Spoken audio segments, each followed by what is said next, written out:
सम्पूर्ण साथीहरू हार्दिक अभिवादन लाग्छन्। मैले आज एउटा कुरा सम्झिराखेको छु। त्यो के हो भने जतिखेर हामीले निरङ्कुश राजतन्त्रको प्रत्यक्ष निगरानी, निर्देशन र शासन सञ्चालन गरिरहेको सत्ता, पञ्चायती सत्तालाई विदा गरेर तत्कालीन संयुक्त वाममोर्चा र नेपाली कांग्रेसको सहकार्यमा हामीले निरङ्कुश राजतन्त्रलाई, त्यो बादशाहलाई सत्ताको घोडाबाट भुइँमा खसालेर जनताले दिएको घाँस खाएर बस, टाटुमा कुलो खाएर बस, अन्यथा खैरेत हुँदैन भनेर तल झारेर संवैधानिक राजतन्त्रमा झारेका थियौँ र संविधान निर्माणको प्रक्रिया जारी थियो। आजभन्दा 18 वर्ष अगाडि सायद जेठको महिना जननेता मदन भण्डारी यही चोकमा आउनुभयो र भन्नुभयो फेरि पनि प्रतिगमनको खतरा छ र त्यो प्रतिगमनको खतरा अरू कोही कसैबाट होइन, अहिलेका अधिराज कुमार ज्ञानेन्द्र विक्रम शाहबाट हुनेछ भनेर भन्नुभयो। इतिहासले यो कुरा 3 पल्ट प्रमाणित गरेको छ र नेकपा एमाले त्यो एउटा तागत हो। जननेता मदन भण्डारीले हिजै मुलुकको भविष्य देखाएको, खतराहरू देखाएको, चुनौतीहरू देखाएको र राजतन्त्र जब ठाउँ पाउँछ तब राजतन्त्रले गडबड गर्छ भन्ने कुरा सङ्केत गर्नुभएको थियो। त्यही कुरा आज 3 पल्ट भइसक्यो। अब त्यो नेकपा एमाले यो मुलुकमा जिउँदो छ भन्ने कुरा खुद ज्ञानेन्द्र शाह, उनका बतियारहरू र समाप्त भइसकेको, इतिहासले रक्षणमा फालिदिसकेको राजतन्त्र फर्किन्छ भनेर आउने चुनावको तयारी गरेर हिँडेका कतिपय साथीहरूलाई पनि म भन्न चाहन्छु, गङ्गा उल्टो बग्दैन। जहिले पनि गङ्गा सुल्टो बग्छ र नेपाली जनताले राजतन्त्रलाई समाप्त गरेको इतिहास हो। अब भविष्य होइन, आजको वर्तमान पनि होइन। त्यसकारण केही समय विटन्डा मचाउन सकिन्छ कथित जनआन्दोलनका नाममा। त्यो जनआन्दोलन होइन, भिजिलेन्टेहरूको तन्त्र राजतन्त्रको अभ्यास थियो भन्ने कुरा हामीले देखेका छौँ। हामीले यो बिर्सेका छैनौँ। तिनै अधिराज कुमार हुन्, ज्ञानेन्द्र शाह हुन्। उनले सक्रिय राजतन्त्र, निरङ्कुश राजतन्त्र रहेको बेलामा यो देशमा कानुन मिचेर, संविधान मिचेर कति जनताको सम्पत्ति तहस-नहस पारेको छ, कति अन्याय र अत्याचार गरेको छ, कति छोरी चेलीहरूको पनि जीवन लीला समाप्त बनाएको छ। इतिहासका प्रत्येक खण्डहरूको हामीले अवहेलना दियौँ र नक्कली राजतन्त्र 7 सालमा पनि उनी राजा बने। राणाहरूले कृपा गरेर, सक्कली थिएनन्, राजा जिउँदै थिए। त्यसै गरी 58 सालमा पनि उनी नक्कली राजा बने। सधैँ नक्कली प्वाँख, सिउर, मयूरको प्वाँख टाउकोमा राजमुकुट बनेर रहन सक्दैन भन्ने कुरा उनले थाहा पाउनुपर्छ। र जिउँदो एमाले आज यहाँ छ, जिउँदो काङ्ग्रेस यहाँ छ, जसले उनीहरूलाई फालेका थिए।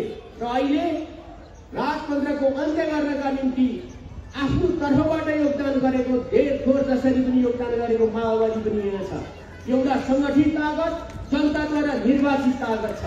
राजतन्त्र कहिल्यै निर्वाचित होइन। राजतन्त्र हिंसाको आवमा कायम रहेको पृथ्वीनारायण शाहलाई हामीले छोड्दैका छौँ।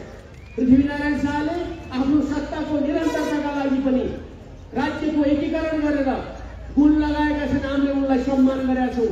तर प्रत्येक पृथ्वीनारायण शाहका फलक हुनासाथ प्रत्येक तस्करहरूलाई, प्रत्येक माफियाहरूलाई, प्रत्येक जनताका हत्याराहरूलाई, जनताको अधिकार खोज्नेहरूलाई हामी इतिहासमा पटक पटक छुट्टिन सक्दैनौँ। लड्ने तागत छैन। षड्यन्त्र, जालजेल, ऐसा तैसा एउटा हवाला निकालिएको छ। कसको सहयोग छ, कसको सहयोग छ? नेपाली जनताको सहयोग चाहिँ इतिहासको कठोरमा अहिले उभिएका र त्यहाँबाट फालिएका राजालाई छैन। तिनी राजा होइनन्। अब नेपाली समाजले इतिहासको गतिलाई पछाडि फर्काउँदैन। हामी लोकतान्त्रिक गणतन्त्रको महायात्रामा निरन्तर अगाडि बढेका छौँ। राजतन्त्र त्यही राजतन्त्र हो जसका बेलामा मान्छेले पिउने पानी खान पाएका थिएनन्।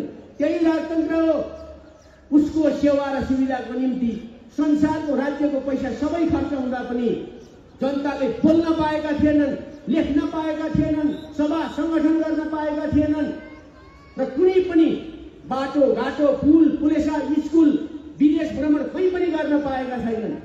यो कुरा देखिसकेको छ। अब अहिले भिजिलेन्सले उतार्ने, मण्डलले उतार्ने, कुण्डले उतार्ने, बाँकी रहेका पञ्चायतका प्रेतात्माहरू उतार्ने, ती प्रेतात्माहरूलाई अब हामी अन्तिम चिहानमा लगाएर गाडी दिनेछौँ। यो नफल्टका निम्ति हामी चुनौती दिन चाहन्छौँ। जनतासित जो टकराउँछ त्यसको सत्यानाश सुनिश्चित छ। जनता इतिहासका निर्माता हुन्, राजतन्त्र होइन, राजफलक होइन, ज्ञानेन्द्र शाह होइन र उनका कोही पनि होइन। त्यस हिसाबले हामीले सोच्नुपर्दछ र भ्रमको खेती केही दिन चल्न सक्दछ। म अनुरोध गर्न चाहन्छु नेपाल सरकारलाई पनि जे गर्दैछ ठिक गर्दैछ, उनलाई कानुनको दायरामा ल्याउनुपर्छ, राजद्रोहको मुद्दा लगाउनु पर्दछ र उनको सम्पत्ति पनि जफत गर्नुपर्छ। हामीले त्यो पनि गरेका छैनौँ। फर्केर हेरुन्, ज्ञानेन्द्र शाहले इतिहासका संसारभरिका क्रान्तिहरूको नेपाली जनता मान्छन्। उनीहरूले उनलाई शान्तिपूर्ण बाँच्न दिएका छन्। पूर्व राजाको हैसियत दिएर, भत्ता दिएर, गाडी दिएर, सुरक्षाकर्मी दिएर राखिएको छ। तर फर्केर हेर्नु रसियातिर, फर्केर हेर्नु बेलायततिर, फर्केर हेर्नु फ्रान्सतिर, अरू राजा महाराजा भएका ठाउँतिर हेर्नु, इतिहासमा कसरी उनीहरूको जसरी जनतालाई कत्लेआम गरेका थिए त्यसै गरी जनताले निरङ्कुश राजतन्त्रको बिउ पनि बाँकी नरहने गरी ध्वंस मचाएका थिए। अहिले ज्ञानेन्द्र शाह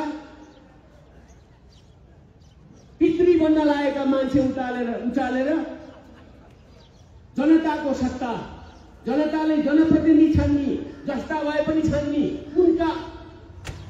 उनी आफै जस्ता, उनका छोराहरू जस्ता ड्रगिस्टहरूलाई राजा बनाउने व्यवस्था होइन, शासक मान्नुपर्ने होइन, खुट्टामा धनु ढङ्गार बनेर ठोक्ने व्यवस्था होइन। नेताहरूसित आँखामा आँखा जुगाएर, नाकमा औँला पुर्याएर जवाबदेहिता माग गर्ने व्यवस्था हो यो लोकतान्त्रिक गणतन्त्र। त्यसका निम्ति जनताले आहुति दिएका थिए, त्यसका निम्ति बलिदानी गरेका थिए, त्यसका निम्ति जेलमा बसेका थिए, त्यसका निम्ति अनेकौं वर्णन गर्न नसकिने यातना सहेका थिए। त्यसैले नेपाली जनता राजतन्त्रको नरक यात्रातर्फ जाँदैन, गणतन्त्रको एउटा विशाल राजमार्गतर्फ लम्किन्छ भन्ने कुरा तपाईँ हामी सबैले बुझेका छौँ। आज हामीले यति मात्रै भनेका छौँ, यति मात्रै होइनौँ।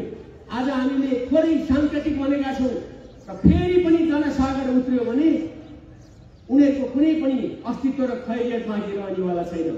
एक राख्नु र शान्तपूर्वक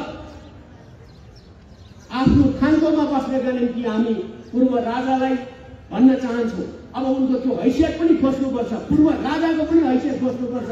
उनी नक्कली हुन्, त्यस कारणले त्यो दिनु पर्दैन। 58 सालको आज मात्रै कैयौँ मिडियाका मान्छेहरूले लेखेका छन् 58 साल जेठ 19 को रहस्यमय दरबार हत्याकाण्डको नायक को हो भनेर, नायिकेको भूमिगत गिरोहको हो। त्यसका